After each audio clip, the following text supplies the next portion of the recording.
90% মুসলমানের দেশে অমানবিকভাবে আয়নাঘর তৈরি করা হলো। জুলাই জাদুঘর, স্মৃতি জাদুঘর যারা দেখেছেন তারা তার দামি রূপটা দেখতে পাবেন।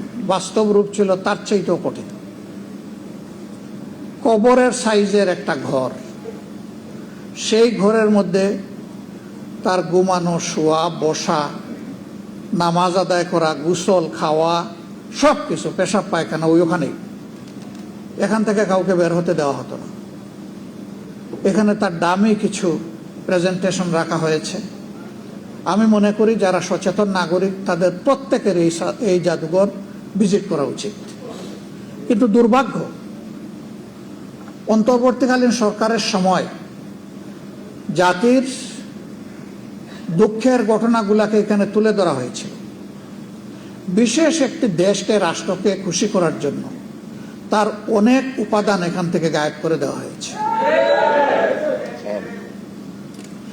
এখানে 47 সাল বা 46 সাল থেকে শুরু করে অনেকগুলা রাজনৈতিক সাংস্কৃতিক পরিবর্তনের যারা পুরোদা ব্যক্তিত্ব ছিলেন তাদেরকে তুলে আনা হয়েছিল।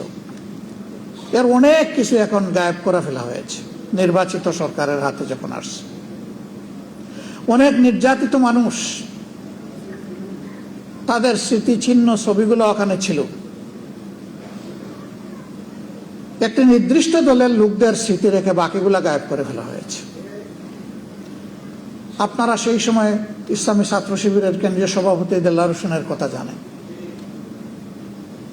যে প্রায় 200 দিন যাকে রিমান্ডে নেওয়া হয়েছিল, তারপর কিনা অত্যাচার করা হয়েছে।